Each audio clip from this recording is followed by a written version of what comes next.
Di tengah hiruk-pikuk kota metropolitan Jakarta, hiduplah Indah, seorang wanita berusia 30-an dengan aura kecantikan yang memancar dari dalam. Rambutnya hitam legam tergerai indah, membingkai wajah ovalnya yang selalu dihiasi senyum. Sebagai seorang manajer pemasaran di sebuah perusahaan multinasional ternama, Indah adalah representasi sempurna dari wanita karir modern, cerdas, mandiri, dan ambisius. Namun, di balik segala pencapaian profesionalnya, kebahagiaan sejati Indah terletak pada keluarganya yang kecil namun hangat.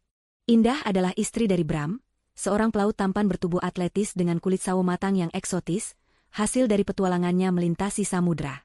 Mata hitamnya yang tajam selalu memancarkan ketulusan, atau setidaknya itulah yang Indah yakini. Bram adalah cinta pertama Indah, pria yang telah mengisi hatinya sejak masa kuliah, pria yang selalu ia impikan untuk menjadi ayah dari anak-anaknya. Mereka menikah 8 tahun lalu dalam sebuah upacara sederhana namun penuh cinta, dan sejak itu, hidup mereka terasa seperti dongeng yang menjadi nyata.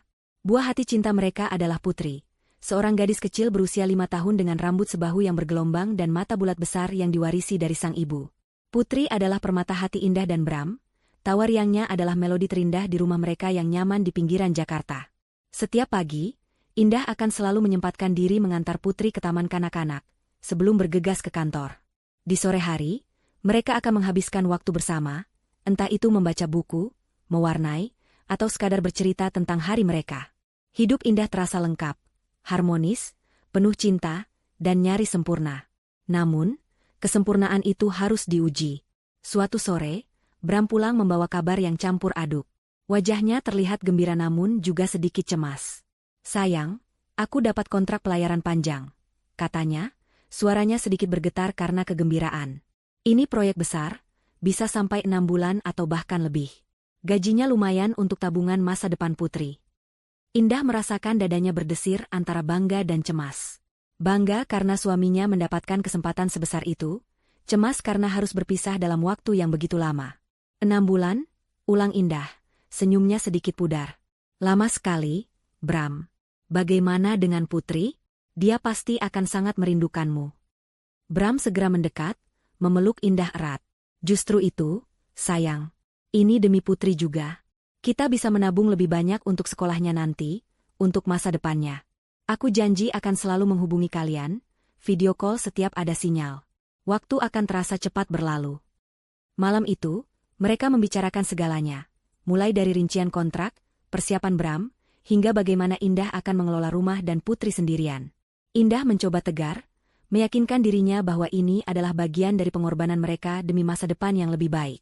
Ia melihat kilatan ambisi di mata Bram, ambisi yang sama yang dulu membuatnya jatuh cinta. Hari keberangkatan tiba. Suasana di pelabuhan Tanjung Priok begitu ramai, dipenuhi para pelaut dan keluarga yang saling melepas. Indah datang bersama Putri. Gadis kecil itu menggenggam erat tangan ibunya, sesekali mendongak menatap ayahnya dengan mata berkaca-kaca. Bram berjongkok, memeluk Putri dengan erat. "Putri anak ayah yang kuat. Ya? Ayah pergi kerja sebentar, nanti ayah bawa banyak oleh-oleh. Putri jangan nakal, jaga ibu baik-baik." Putri mengangguk pelan, air matanya menetes. "Ayah jangan lama-lama. Putri kangen ayah." Hati Indah mencelos melihat pemandangan itu. Ia tahu perpisahan ini akan berat. Bram berdiri, lalu memeluk Indah. Pelukan itu begitu erat, seolah ingin menyimpan semua kenangan dalam 6 bulan ke depan. "Jaga diri baik-baik, sayang. Aku akan selalu menghubungimu. Percaya padaku, ya?" Indah mengangguk, menahan air mata yang mendesak keluar. "Aku percaya, Bram. Hati-hati di jalan. Kami akan menunggumu pulang." Bram mencium kening Indah dan Putri untuk terakhir kalinya, lalu melambaikan tangan saat ia berjalan menuju kapal besar yang akan membawanya berlayar. Indah dan Putri berdiri di dermaga, memandangi kapal itu perlahan menjauh hingga tak terlihat lagi di cakrawala. Indah memeluk Putri erat, mencoba meyakinkan diri bahwa ini hanyalah perpisahan sementara, sebuah jembatan menuju masa depan yang lebih cerah. Ia tak menyadari, pelukan itu adalah pelukan perpisahan dengan kepercayaannya, pelukan yang menandai awal dari kehancuran yang akan datang, kehancuran yang akan mengubah Indah selamanya. Minggu-minggu pertama berlalu. Indah mencoba membangun kembali rutinitasnya tanpa Bram. Pagi hari, ia akan disibukkan dengan pekerjaan dan mengurus Putri. Sore hari, setelah pulang kerja, ia akan menghabiskan waktu berkualitas dengan Putri, berusaha mengisi kekosongan yang ditinggalkan Bram. Malam harinya, setelah Putri tertidur, Indah akan menghubungi Bram. Komunikasi mereka lancar pada awalnya. Bram selalu antusias bercerita tentang kesibukan di kapal, badai yang mereka hadapi, atau pelabuhan-pelabuhan yang mereka singgahi. Indah mendengarkan dengan seksama, hatinya hangat mendengar suara suaminya. Panggilan video sering mereka lakukan, meskipun dengan sinyal yang kadang putus-putus. Bram akan menunjukkan sedikit bagian dari kabinnya, atau pemandangan laut dari geladak. "Maaf ya, sayang, sinyal di tengah laut kadang memang begini," katanya suatu kali, saat panggilan video mereka terputus di tengah percakapan. Indah memaklumi, ia tahu betul tantangan komunikasi di tengah samudra. Indah berpegang teguh pada janji-janji Bram. Ia percaya sepenuhnya bahwa suaminya bekerja keras demi mereka, demi masa depan Putri. Ia bahkan seringkali merasa bersalah jika kadang-kadang timbul sedikit rasa curiga ketika Bram sulit dihubungi, atau ketika alasannya terdengar sedikit aneh. Mungkin dia memang sibuk, pikir Indah. Atau mungkin perbedaan zona waktu membuat komunikasi jadi lebih sulit.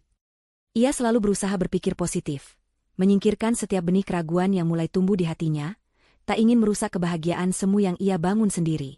Ia adalah Indah, wanita kuat yang percaya pada cinta dan kesetiaan, dan ia akan mempertahankan keyakinan itu, sampai ada sesuatu yang meruntuhkannya dengan paksa. Waktu terus berjalan.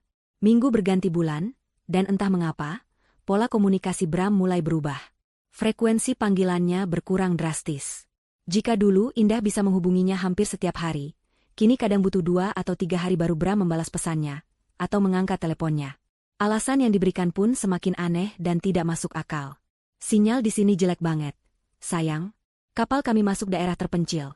Atau, "Aku lagi sibuk banget, jam kerjanya padat, sampai nggak sempat pegang HP."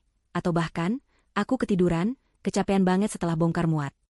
Indah mencoba memahami. Ia tahu pekerjaan pelaut itu berat, jadwalnya tidak menentu, dan kondisi sinyal di tengah laut memang seringkali tidak stabil. Namun, ada benih keraguan yang mulai tumbuh di hatinya, perlahan tapi pasti. Terkadang, saat Indah berhasil melakukan panggilan video, Bram hanya menunjukkan sebagian kecil dari area kapal yang sama, dinding kabin, atau sudut kecil geladak yang sepi.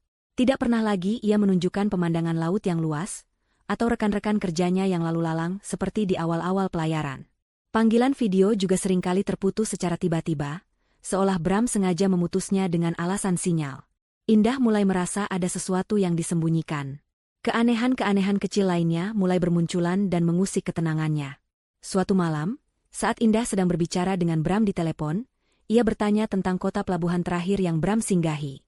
"Oh, itu di Singapura, sayang." "Iya, di Singapura," jawab Bram sedikit ragu, seolah berpikir keras. Indah mengerutkan kening. Bukankah minggu lalu Bram bilang ia baru saja dari Hong Kong? Dan bukankah rute kapalnya ke arah barat, bukan timur? Indah berusaha mengusir pikiran buruk itu. Mungkin dia salah ingat, atau aku yang salah dengar, pikirnya. Keanehan lain terjadi ketika suatu kali, dalam panggilan telepon malam hari, Indah mendengar suara aneh di latar belakang telepon Bram.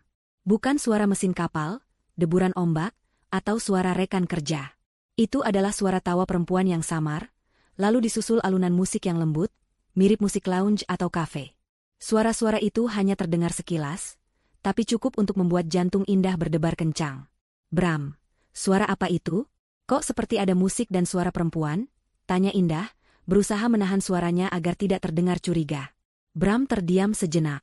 "Oh, itu radio, sayang. Temanku lagi dengar radio di kabin sebelah. Biasa, biar nggak bosan." Suara perempuan itu mungkin dari acara di radio. Ia tertawa kecil, tawa yang terdengar sedikit dipaksakan di telinga Indah. Indah tidak terlalu yakin dengan penjelasan itu, tapi ia tidak punya bukti untuk membantah. Keraguan itu semakin membesar ketika suatu siang, Indah menerima pesan misterius di media sosial. Pesan itu datang dari akun anonim yang tidak dikenal. Isi pesannya pendek, namun cukup membuat darah Indah berdesir dingin. "Hati-hati dengan suamimu, dia tidak seperti yang kamu kira." Pesan itu disertai sebuah foto buram. Foto itu terlihat seperti diambil dari kejauhan, di sebuah tempat yang terang benderang. Indah memperbesar foto itu, mencoba memperjelasnya. Meskipun buram, Indah bisa melihat siluet seorang pria yang sangat mirip dengan Bram, sedang berdiri sangat dekat dengan seorang wanita. Mereka tampak berpegangan tangan. Indah merasakan seluruh tubuhnya menegang. Siapa ini? Mungkinkah ini hanya orang iseng? Atau Indah mencoba menenangkan dirinya. Ini pasti ulah orang yang iri, gumamnya. Ada banyak orang iseng di media sosial.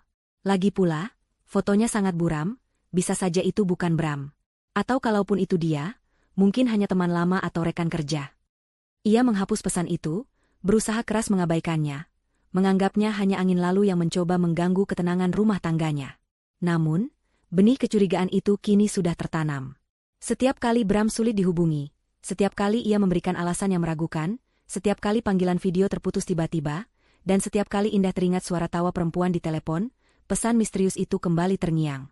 Indah mulai merasa tidak nyaman. Ada sesuatu yang tidak beres. Firasat seorang istri tidak pernah bohong, dan firasat Indah kini berteriak memperingatkannya. Meskipun ia berusaha keras untuk tetap berpikiran positif, ada bagian dari dirinya yang tahu, jauh di lubuk hatinya, bahwa badai yang jauh lebih besar sedang menunggunya di depan.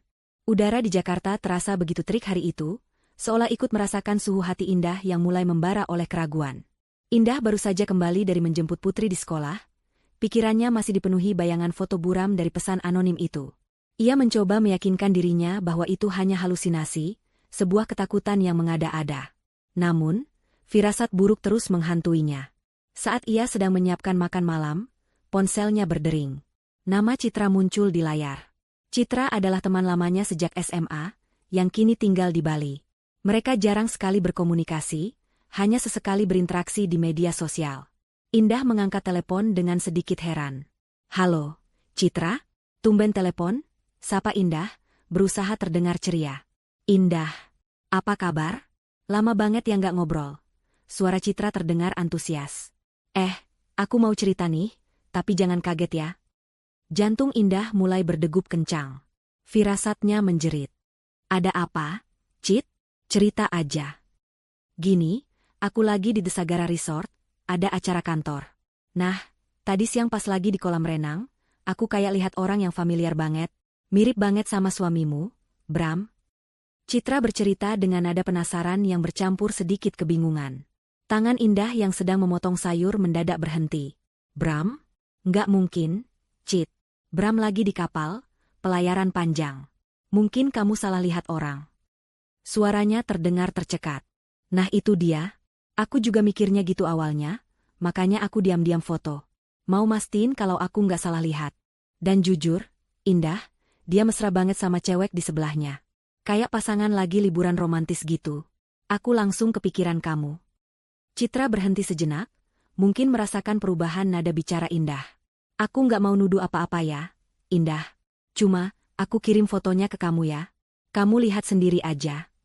Tangan Indah gemetar saat ia meletakkan pisau dan meraih ponselnya. Tidak lama kemudian, sebuah notifikasi masuk. Sebuah foto. Indah membuka aplikasi perpesanan. Dan di sanalah, di layar ponselnya, terpampang nyata sebuah foto yang jauh lebih jelas dari yang sebelumnya. Foto itu menunjukkan Bram, suaminya, duduk di tepi kolam renang Infinity dengan pemandangan laut yang memesona.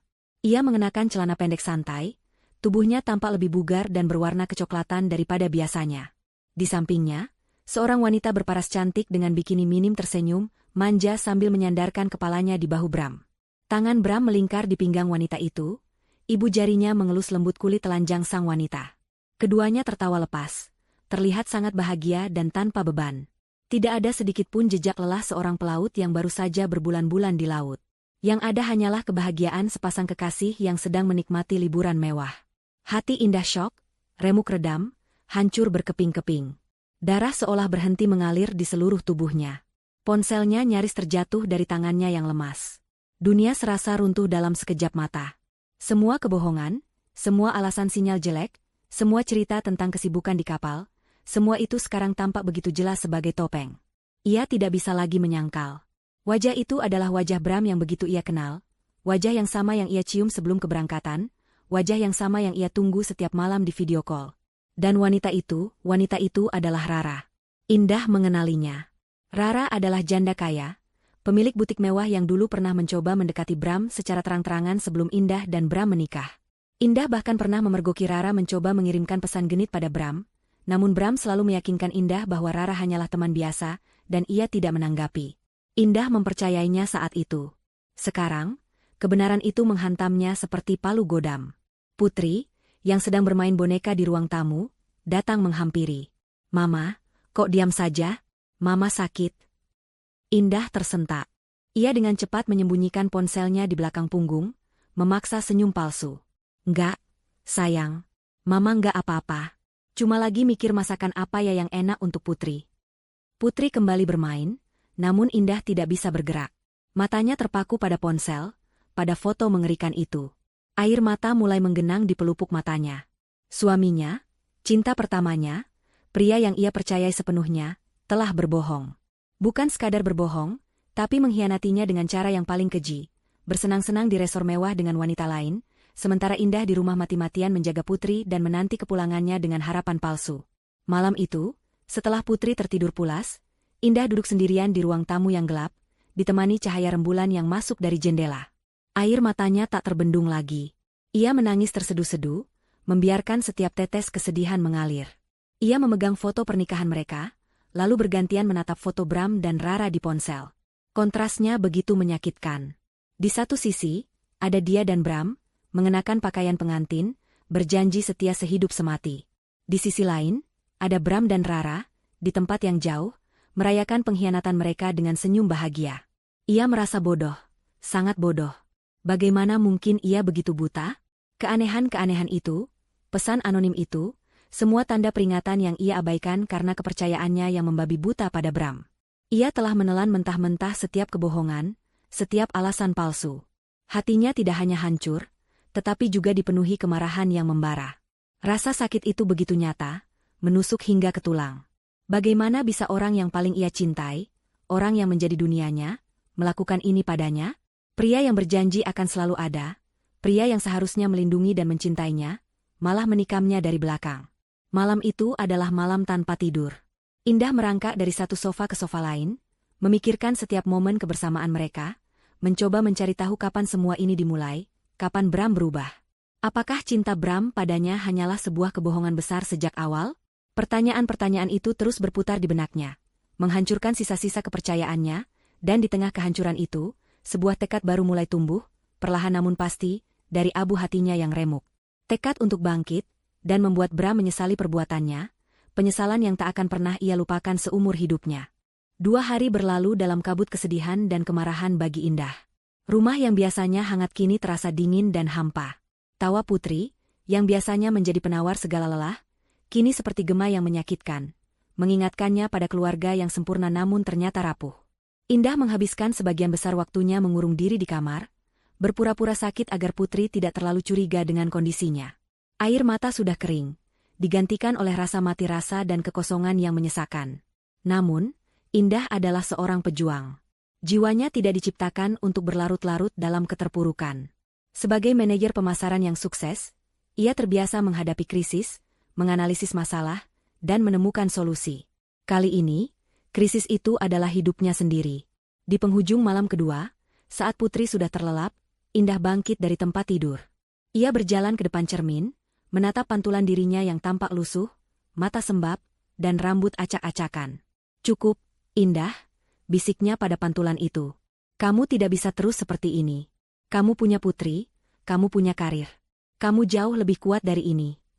Keputusan itu datang dengan tiba-tiba namun begitu kuat, ia tidak akan larut dalam kesedihan. Tidak lagi, ia tidak akan membiarkan pengkhianatan Bram menghancurkan dirinya.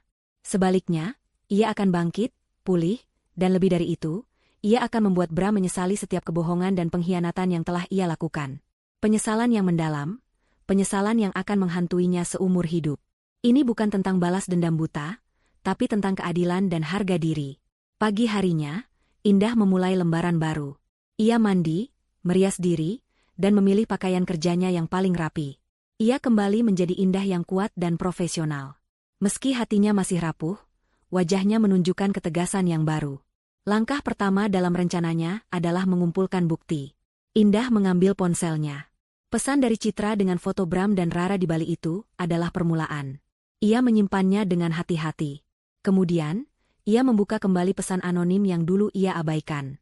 Foto buram itu kini tampak jauh lebih relevan. Ia mencari tahu nama resor di foto Citra, mencoba melihat apakah ada postingan publik atau tagar yang terkait dengan Bram atau Rara di sana. Ia memeriksa akun media sosial Rara, mencari petunjuk apapun, foto perjalanan, check-in, atau interaksi dengan Bram yang mungkin tidak sengaja terekspos. Indah juga memeriksa riwayat panggilan dan pesan Bram.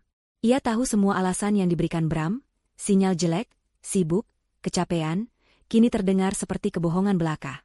Ia mencoba mengingat setiap detail percakapan mereka, setiap keanehan, setiap suara latar yang janggal. Ia bahkan menelusuri ulang jejak digital Bram, meskipun ia tahu Bram cukup cerdik menyembunyikannya. Setiap potongan kecil informasi itu ia simpan, di-screenshot, dicatat, disusun rapi dalam sebuah folder di laptopnya. Bukti-bukti ini akan menjadi senjata utamanya. Namun, Indah tahu ia tidak bisa melakukan semua ini sendirian. Ia butuh bantuan profesional, seseorang yang cerdas dan bisa dipercaya. Nama Dewi langsung terlintas di benaknya. Dewi adalah sahabatnya sejak masa kuliah, yang kini telah menjadi pengacara muda yang cerdas dan sangat berkompeten, dengan spesialisasi hukum keluarga dan korporat. Dewi adalah orang yang paling tepat. Siang itu, di tengah jam makan siang, Indah menelepon Dewi. Suaranya terdengar tegar, namun Dewi, yang mengenal Indah luar dalam, bisa merasakan getaran kesedihan yang masih tersembunyi. "Dewu, bisa ketemu nanti malam? Ada hal penting banget yang mau aku ceritain," kata Indah. Dewi yang peka langsung setuju. "Tentu, Indah. Di kafe biasa kita." Malam harinya, di sebuah kafe yang tenang, Indah menceritakan segalanya pada Dewi. Dengan suara bergetar, ia mengeluarkan ponselnya, menunjukkan semua bukti yang ia kumpulkan. Foto Bram dan Rara, tangkapan layar pesan anonim, dan daftar kejanggalan dalam komunikasi Bram. Dewi mendengarkan dengan serius. Sesekali mengangguk, raut wajahnya menunjukkan perpaduan simpati dan kemarahan. Setelah Indah selesai bercerita, keheningan menyelimuti mereka. Dewi menghela napas panjang. "Aku turut prihatin sekali, Indah. Ini sangat tidak adil untukmu." Ia menggenggam tangan Indah erat. "Tapi satu hal yang harus kamu tahu, kamu tidak sendiri. Aku akan membantumu. Aku pastikan Bram akan mendapatkan balasan setimpal." Dewi, dengan cepat, menawarkan bantuan hukum dan nasihat. "Pertama, kita harus pastikan semua bukti ini valid dan bisa digunakan di pengadilan. Kedua, kita perlu strategi. Jangan bertindak gegabah atau emosional. Kita akan bergerak cerdas, terencana, dan tepat sasaran." Mendengar dukungan Dewi, sebuah beban berat terangkat dari pundak Indah. Ia tahu ia telah membuat keputusan yang tepat. Air mata Indah kembali menetes. Tapi kali ini bukan air mata kesedihan, melainkan air mata lega dan tekad. Ia punya sahabat yang mendukungnya, ia punya tujuan yang jelas. "Terima kasih banyak, Dewi," ucap Indah tulus. "Aku nggak tahu harus gimana kalau nggak ada kamu." "Sudah kewajibanku sebagai sahabat," jawab Dewi sambil tersenyum tipis. "Sekarang, berikan semua yang kamu punya padaku. Kita akan mulai menyusun rencana detailnya. Ini akan menjadi pertarungan panjang, Indah, tapi aku jamin kamu akan menang." Indah mengangguk, mengusap sisa air mata di pipinya. Api semangat kini menyala terang di matanya. Ia tidak lagi melihat dirinya sebagai korban. Ia adalah Indah, wanita yang dicurangi, namun ia akan bangkit dan menunjukkan kepada dunia, terutama kepada Bram dan Rara, bahwa pengkhianatan tidak akan pernah dibiarkan menang. Permainan baru saja dimulai, dan Indah siap menjadi pemain utama. Tekad Indah untuk bangkit dan membalas pengkhianatan Bram bukanlah sekadar emosi sesaat. Itu adalah api yang membakar di dalam dirinya, memberinya kekuatan dan fokus. Dengan Dewi di sisinya, Indah merasa tidak lagi sendirian dalam pertempuran ini.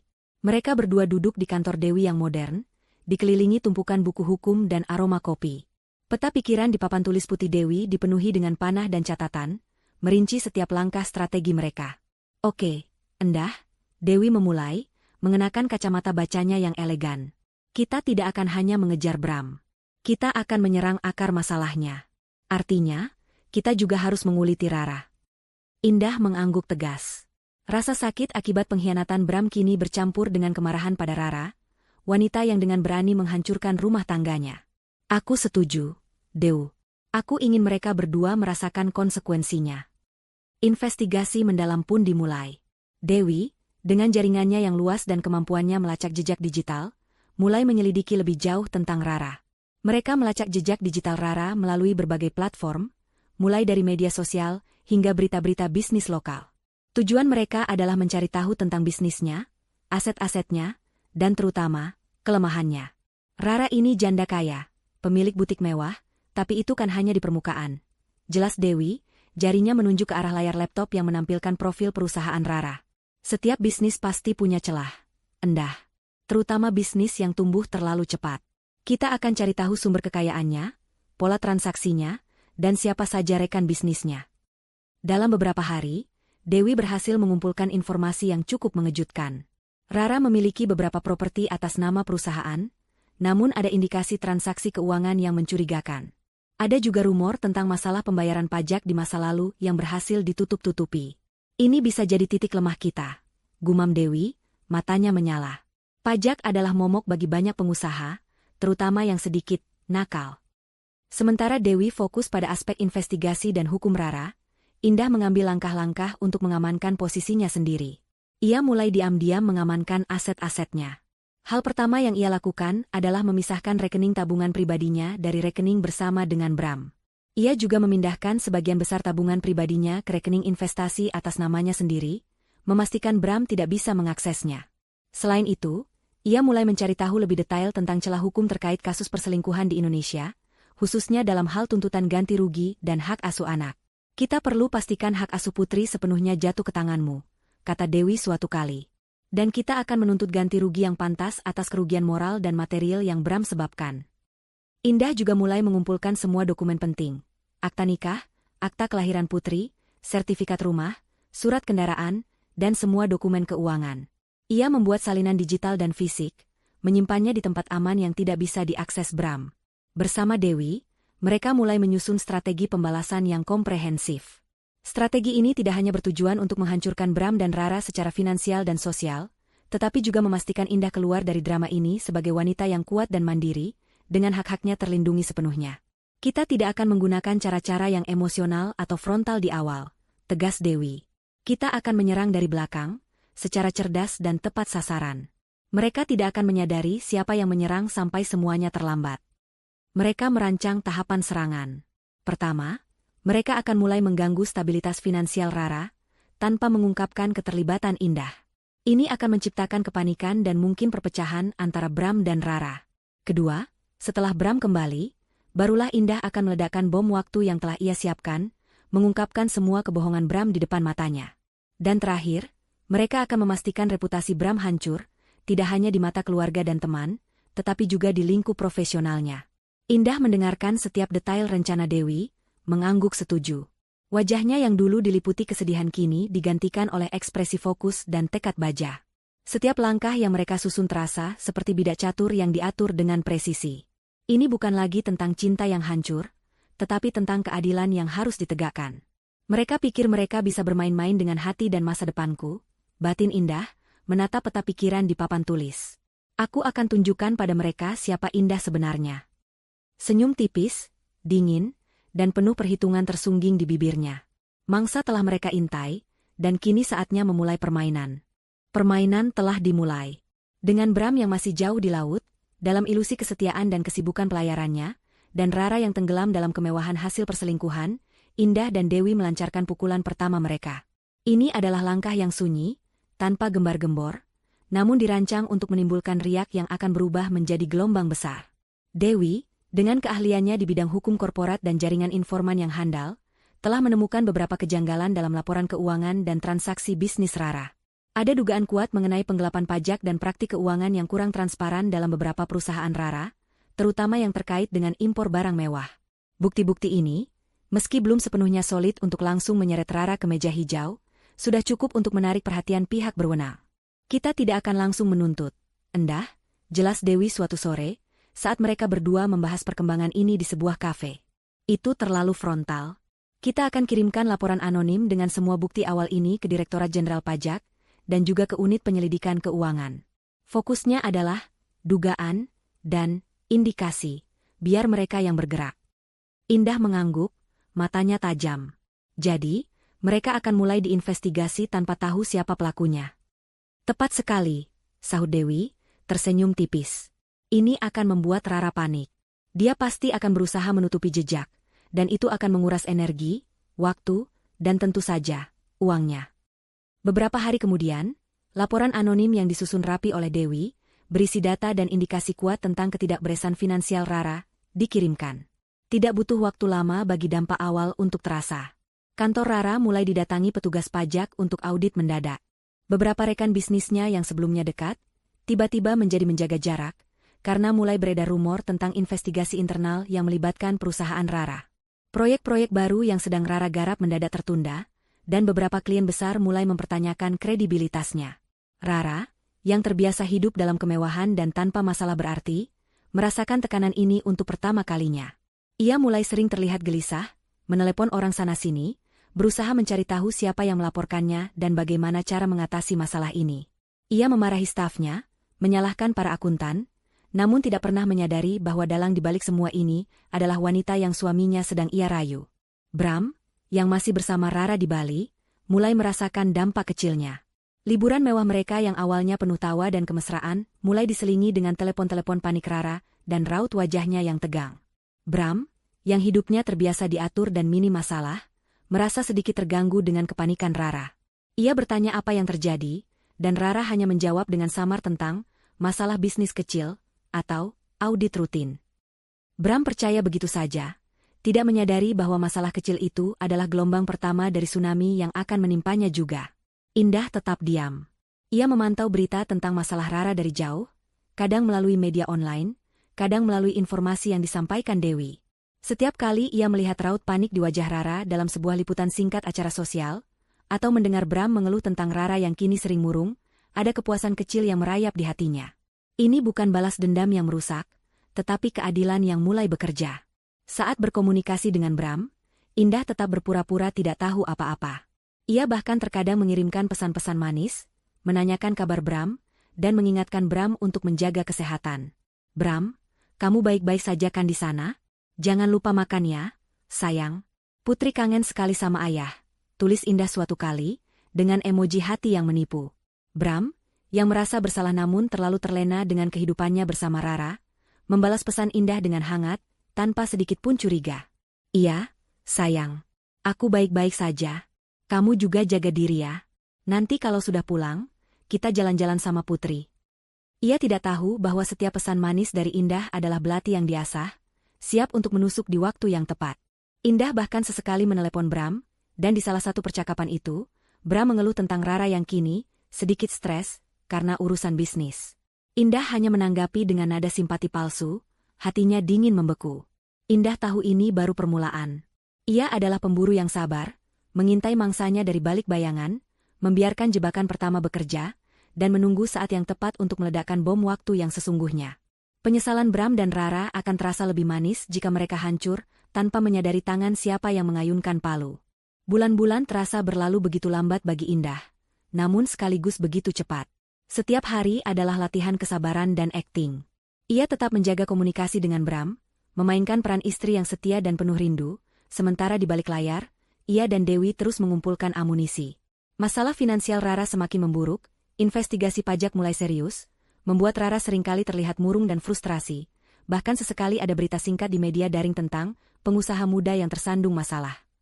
Bram, yang masih berada di pelayaran, sesekali mengeluhkan Rara yang moodi di telepon, tanpa menyadari bahwa itu adalah buah dari tangan Indah.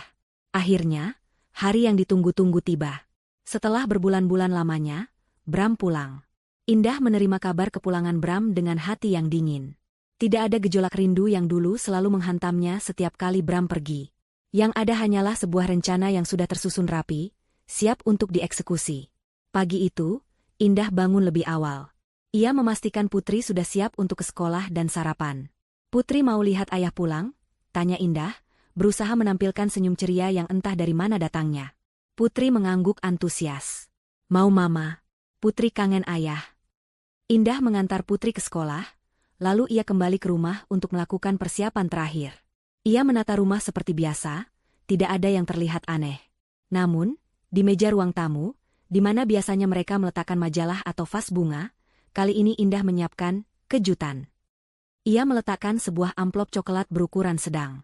Di dalamnya, ia menumpuk semua bukti, foto-foto Bram dan Rara yang kini dicetak dalam ukuran besar dan berwarna, tangkapan layar percakapan mesra antara Bram dan Rara yang ia dapatkan berkat kejeniusan Dewi dalam retas, beberapa dokumen keuangan Rara yang bermasalah, dan bahkan tiket penerbangan Bram ke Bali yang ia dapatkan dari agen perjalanan langganan Bram. Di atas semua tumpukan bukti itu, Indah meletakkan sebuah foto pernikahan mereka yang sudah sedikit usang, dan di sampingnya, pesan anonim yang dulu ia abaikan, kini dicetak jelas. Indah tidak berteriak. Ia tidak menangis. Ia tidak akan membuang energi untuk adegan drama yang Bram tidak pantas dapatkan. Yang ia inginkan adalah ketenangan yang menghancurkan. Ketegasan yang dingin, menusuk hingga ke jantung. Sore harinya, terdengar suara taksi berhenti di depan rumah. Jantung Indah berdetak lebih cepat, bukan karena gugup, melainkan antisipasi. Ia mendengar langkah kaki Bram mendekat. Pintu terbuka. "Assalamualaikum." Suara Bram terdengar, sedikit serak namun penuh kegembiraan. "Sayang, aku pulang." Indah muncul dari ruang keluarga. Senyumnya begitu dingin, senyum yang tidak dikenali Bram. Senyum yang menyembunyikan badai. Bram, yang sibuk dengan tas dan koper, tidak menyadari keanehan itu. Wajahnya terlihat letih, dengan janggut tipis dan rambut sedikit gondrong, persis seperti pelaut yang baru saja kembali dari perjalanan panjang. "Bram," sapa Indah pelan, suaranya nyaris berbisik. Bram menjatuhkan koper di lantai dan bergegas memeluk Indah. "Sayang, aku kangen banget sama kamu." Ia memeluk Indah erat, mencium keningnya. Indah membiarkan dirinya dipeluk, tidak membalas, tidak menolak. Tubuhnya terasa kaku. Bram menyadari ada yang aneh. "Kamu kenapa, sayang? Sakit?" "Enggak," jawab Indah, lalu menarik diri dari pelukan Bram. Ia menunjuk ke arah meja ruang tamu. "Ada sesuatu yang harus kamu lihat." Bram mengikuti arah pandang Indah. Ia melihat tumpukan amplop coklat di meja. Kerutan di dahinya muncul, bingung. Ia berjalan mendekat, meraih amplop itu, dan mengeluarkan isinya. Reaksi Bram tidak bisa digambarkan dengan kata-kata. Saat tangannya menyentuh tumpukan foto itu, ia langsung mengenali wajahnya sendiri, dan wajah Rara, di tempat yang sangat dikenalnya, kolam renang Desagara Resort di Bali. Matanya melebar. Wajahnya langsung memucat, darah seolah lenyap dari wajahnya yang tadinya kelelahan. Janggut tipisnya tidak bisa menyembunyikan rahangnya yang mengeras. "Apa-apa ini, Endah?" Suaranya terbata-bata, nyaris tidak terdengar. Tangannya gemetar hebat. Ia tidak percaya apa yang dilihatnya. Indah melangkah maju, tangannya membalik satu persatu foto, memperlihatkan bukti yang lebih jelas. Ada foto-foto Rara yang berpose seksi di kabin yang mirip dengan kabin kapal yang sering Bram tunjukkan di video call, tangkapan layar percakapan vulgar antara Bram dan Rara, bahkan sebuah surat pengajuan cuti Bram dari perusahaannya yang disetujui untuk tujuan liburan pribadi, bukan pelayaran kerja. "Bagaimana?" Suara Indah datar, tanpa emosi. "Kamu mau menyangkal yang mana, Bram? Yang ini? Atau yang ini? Atau yang ini?" Ia menunjuk setiap bukti dengan jari telunjuknya. "Kamu pamit kerja di pelayaran, Bram. Demi masa depan Putri, katamu. Demi kita. Tapi di sini, kamu malah liburan romantis dengan wanita lain. Dengan Rara. Wanita yang pernah kamu bilang cuma teman biasa." Bram menjatuhkan semua bukti itu di meja. Ia mundur beberapa langkah, menabrak sofa di belakangnya. "Endah, ini salah paham. Aku bisa jelaskan." "Jelaskan apa?" potong Indah tajam, namun suaranya tetap terkontrol. "Jelaskan kenapa kamu bisa liburan 6 bulan di Bali, sementara aku di sini mati-matian jaga Putri sendirian, merindukanmu, mempercayai setiap kebohonganmu tentang sinyal jelek dan kesibukan di kapal. Jelaskan kenapa ada foto mesra dengan Rara di resor bintang 5, sementara kamu bilang kamu sedang menembus badai di tengah samudra."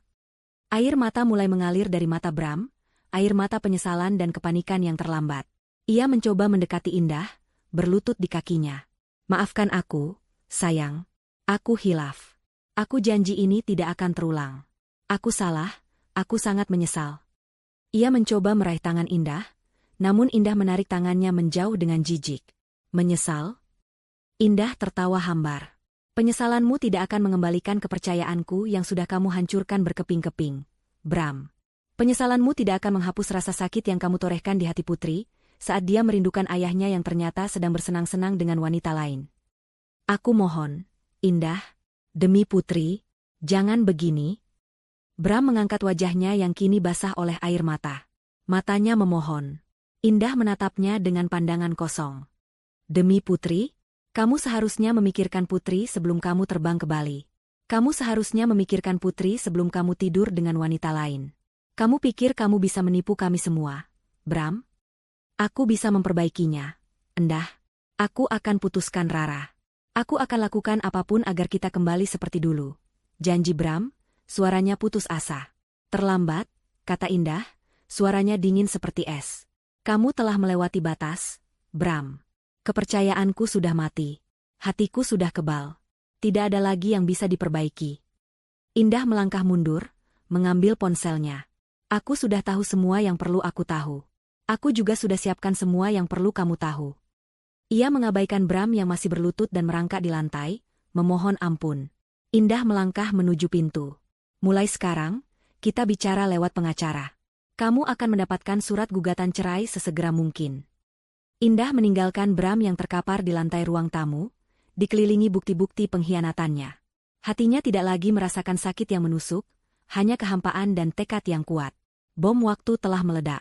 Ini adalah awal dari kehancuran Bram, kehancuran yang ia ciptakan sendiri, dan Indah memastikan bahwa penyesalannya akan menjadi neraka di dunia nyata. Pagi itu, rumah Indah terasa aneh, dipenuhi keheningan yang tegang setelah badai semalam. Bram masih terkapar di ruang tamu, mabuk oleh penyesalan dan keputusasaan. Indah mengabaikannya. Setelah memastikan Putri berangkat sekolah dengan senyum di wajahnya, Putri tidak menyadari drama mengerikan yang terjadi di rumah semalam. Indah duduk di meja makan, membuka laptop, dan menarik napas dalam-dalam. Babak kedua dari rencananya akan dimulai, pembalasan sosial. Dewi sudah menyiapkan semua materi yang dibutuhkan. Sebuah narasi singkat namun tajam, disertai bukti-bukti visual dan digital yang tak terbantahkan. Bukan hanya foto-foto mesra Bram dan Rara di Bali, tetapi juga tangkapan layar percakapan vulgar, salinan tiket penerbangan, hingga data-data keuangan Rara yang mulai terendus masalahnya. Target pertama Indah adalah keluarga Bram. Meskipun ia mencintai keluarga Bram, terutama ibu mertuanya yang baik, Indah tahu mereka harus tahu kebenaran. Bukan untuk menyakiti, tapi untuk menunjukkan betapa parahnya pengkhianatan putra mereka. Dengan tangan bergetar, Indah mengirimkan semua bukti itu ke grup chat keluarga besar Bram. Ia menulis pesan singkat, "Maafkan saya harus memberitahukan ini, tapi Bram tidak sedang berlayar. Ia liburan dengan wanita lain di Bali." Tak butuh waktu lama, ponsel Indah mulai bergetar tanpa henti. Telepon dari ibu mertua, adik ipar, bibi, dan paman Bram. Indah menolak mengangkatnya.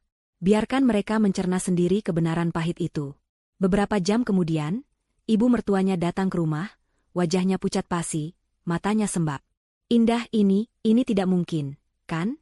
Suara ibu Bram bergetar saat melihat Bram yang masih terpuruk di ruang tamu. Indah menatap mertuanya, matanya dingin. Semua bukti sudah ada di tangan ibu. Dia pamit kerja, Bu. Tapi dia bersenang-senang dengan wanita lain. 6 bulan. Indah tidak perlu berkata banyak, kepedihan dan fakta berbicara lebih keras. Reputasi Bram di mata keluarganya, yang selalu bangga dengan pelaut hebat mereka, hancur berkeping-keping. Selanjutnya, giliran teman-teman dekat mereka. Indah memilih beberapa teman yang ia tahu akan sangat terkejut, dan mungkin menyebarkan berita ini lebih luas. Ia mengirimkan bukti-bukti itu secara personal, dengan pesan yang sama singkatnya. Reaksi mereka bervariasi antara terkejut, marah, dan simpati pada Indah. Telepon dan pesan dukungan membanjiri ponselnya. Ini adalah langkah yang menyakitkan, karena ia tahu ia akan melibatkan orang-orang tak bersalah. Namun ini adalah bagian dari kehancuran sosial yang harus Bram rasakan. Bagian paling krusial adalah pembongkaran reputasi Bram di lingkup profesionalnya. Dewi sudah memastikan bahwa kontrak kerja Bram dengan perusahaan pelayaran memiliki klausul moral yang ketat, yang memungkinkan sanksi serius hingga pemecatan jika terjadi pelanggaran etika dan moral yang mencoreng nama baik perusahaan. Bram adalah pelaut andalan, namun pengkhianatan ini bisa meruntuhkan segalanya. Indah, atas saran Dewi, mengirimkan laporan resmi ke Departemen HRD perusahaan pelayaran Bram, melampirkan semua bukti yang ada, terutama tiket penerbangan liburan dan foto-foto di Bali. Ia menekankan bahwa Bram telah memalsukan laporan kerja dan tidak memenuhi kewajibannya selama 6 bulan. Dalam beberapa hari, Bram menerima panggilan telepon dari perusahaannya, meminta penjelasan. Ia mencoba membela diri, namun bukti-bukti Indah terlalu kuat. Karir yang ia bangun dengan susah payah, kini berada di ambang kehancuran. Tak hanya Bram, Rara juga dalam sorotan.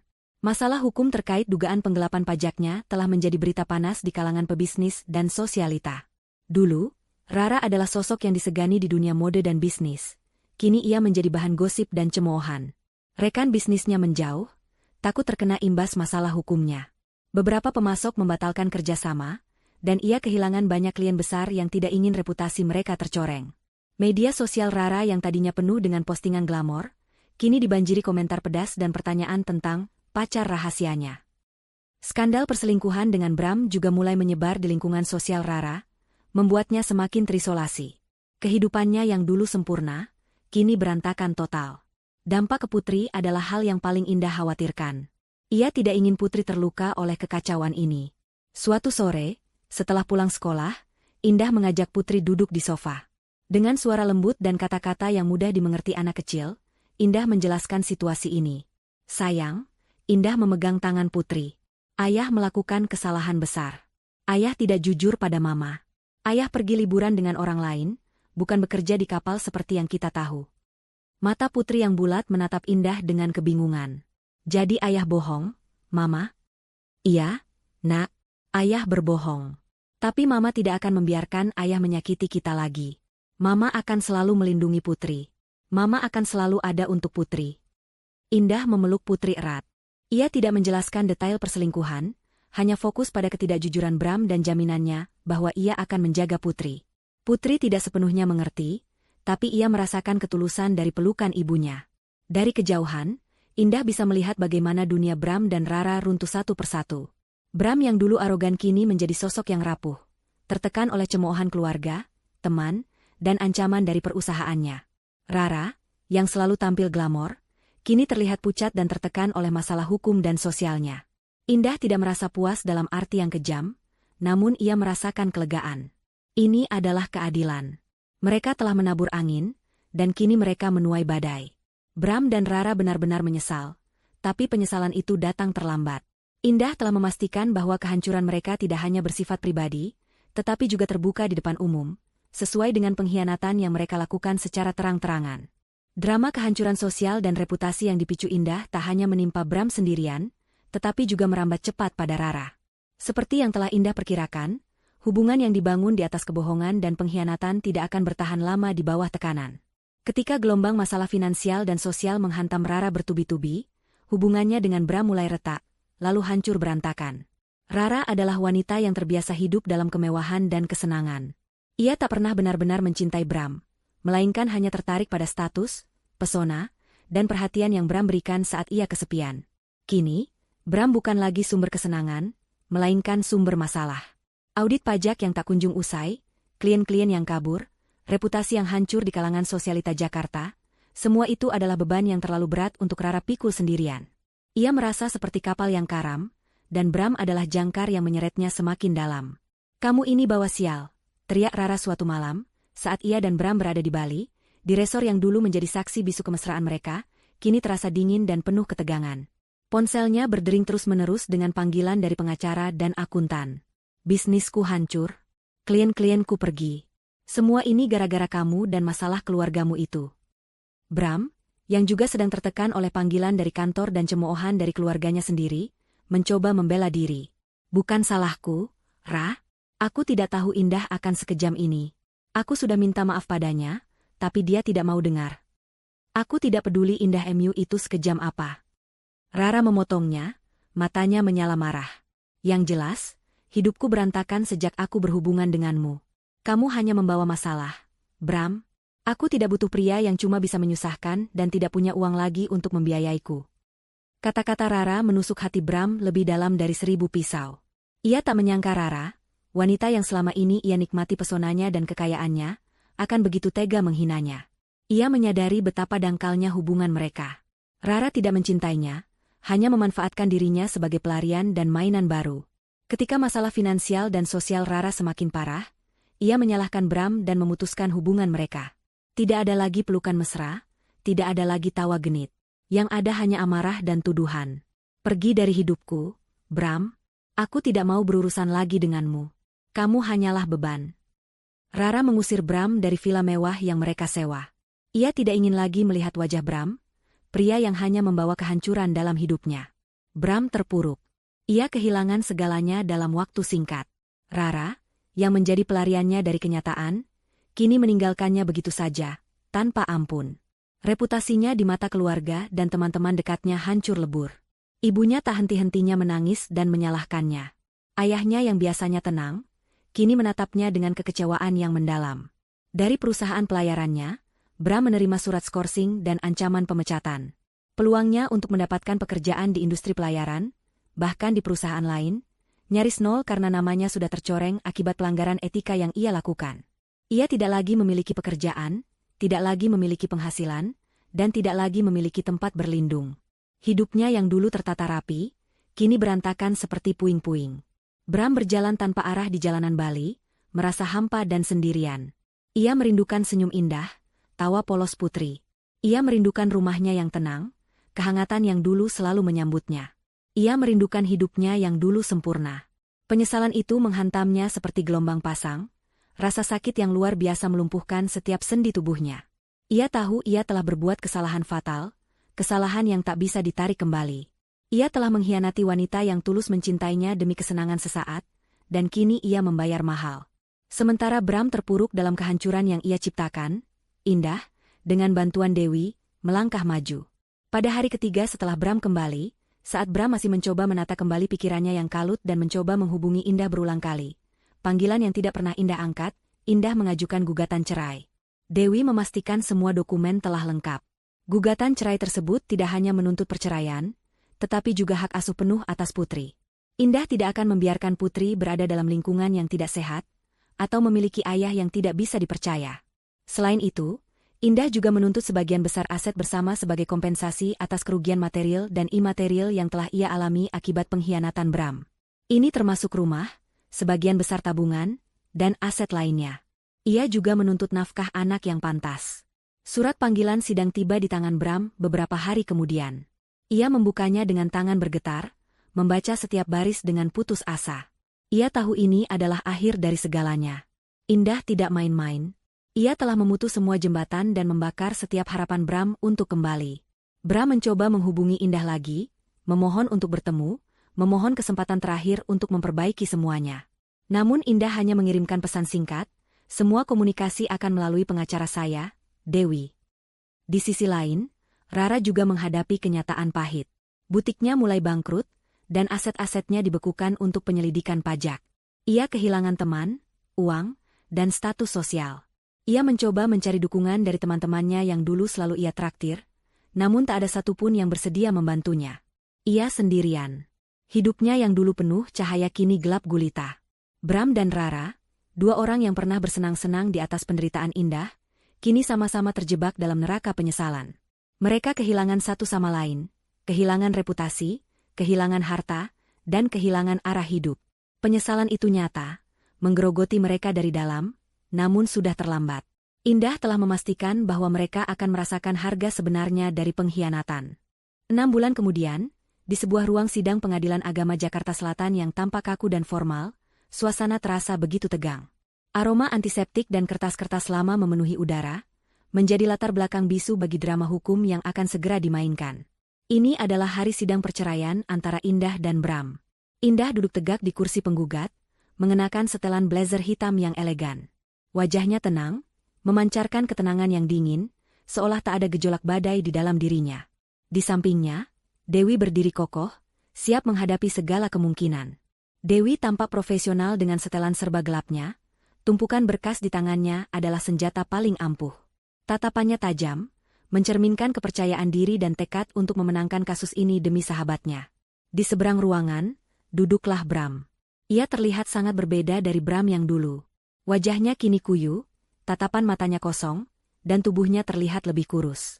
Aura tampan dan kepercayaan dirinya telah sirna, digantikan oleh keputusasaan dan penyesalan yang mendalam.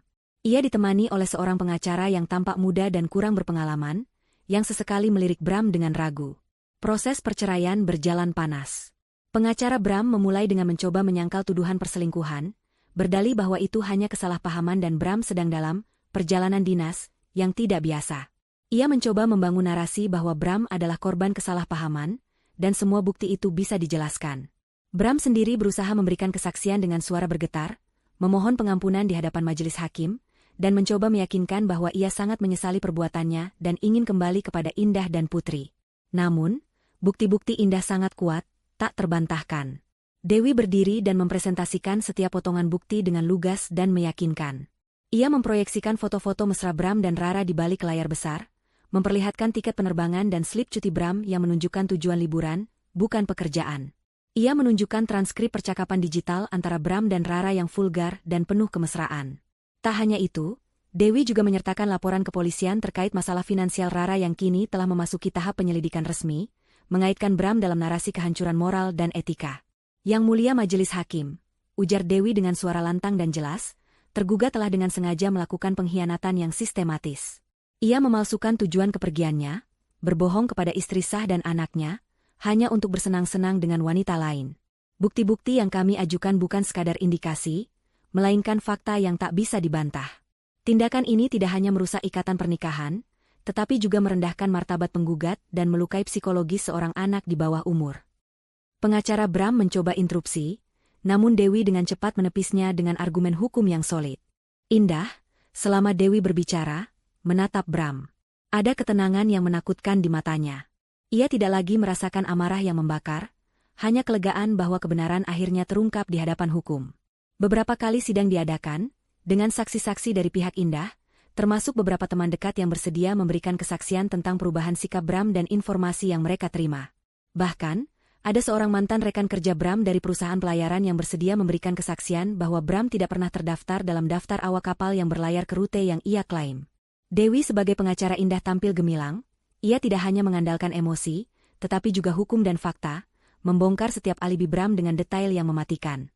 Pihak Bram semakin terpojok. Mereka tidak memiliki argumen kuat untuk membantah bukti-bukti yang sangat konkret. Bram sendiri tampak semakin putus asa, menyadari bahwa ia tidak bisa lagi membohongi siapapun. Akhirnya, tiba hari pembacaan keputusan pengadilan. Hakim ketua membacakan putusan dengan suara tegas. Pengadilan memutuskan Bram bersalah atas perselingkuhan dan mengakibatkan keretakan rumah tangga yang tidak dapat diperbaiki. Semua tuntutan Indah dikabulkan. Berdasarkan bukti-bukti yang sah dan kuat yang diajukan penggugat, Hakim ketua membacakan, majelis hakim memutuskan mengabulkan gugatan cerai penggugat, Ibu Indah Permata. Hak asuh anak, Putri Anindita, sepenuhnya jatuh kepada Ibu Indah Permata. Serta, penggugat diberikan hak atas sebagian besar aset bersama yang telah diusulkan, sebagai kompensasi atas kerugian material dan imaterial yang diderita akibat tindakan tergugat. Palet hukum diketuk. Indah resmi bercerai. Seketika itu, air mata menetes dari mata Indah, tapi kali ini adalah air mata kelegaan yang luar biasa. Ia tidak lagi terikat pada Bram, pada kebohongan dan pengkhianatan itu. Ia bebas. Dewi memegang tangannya erat, tersenyum bangga. Kemenangan ini adalah hasil kerja keras dan tekad kuat Indah. Di sisi lain, Bram merosot di kursinya. Putusan itu adalah pukulan telak yang mengakhiri segalanya. Ia kehilangan Indah, ia kehilangan Putri, dan ia kehilangan aset-asetnya. Karirnya di perusahaan pelayaran juga telah berakhir. Ia dipecat tidak hormat setelah skandal ini mencuat. Sementara itu, Rara dan Bram menghadapi konsekuensi penuh dari perbuatan mereka, baik secara hukum, finansial, maupun sosial. Rara dinyatakan bersalah atas penggelapan pajak dan aset-asetnya disita, butiknya bangkrut total, dan ia menghadapi tuntutan pidana yang serius. Ia menjadi paria di kalangan sosialita, namanya tercoreng selamanya. Bram, tanpa pekerjaan, tanpa rumah, dan tanpa uang, terpaksa harus tinggal menumpang di rumah orang tuanya yang kini menatapnya dengan kecewa dan malu. Mereka berdua benar-benar menyesal dan terpuruk. Penyesalan itu terpampang jelas di wajah mereka, pahit dan tanpa harapan. Mereka telah membayar harga yang jauh lebih mahal daripada sekadar kesenangan sesaat. Indah telah membuktikan bahwa keadilan, pada akhirnya, akan menemukan jalannya, dan penyesalan adalah harga yang harus dibayar, kadangkala, dengan kehancuran total. 1 tahun berlalu sejak palu pengadilan diketuk, mengakhiri babak paling menyakitkan dalam hidup Indah.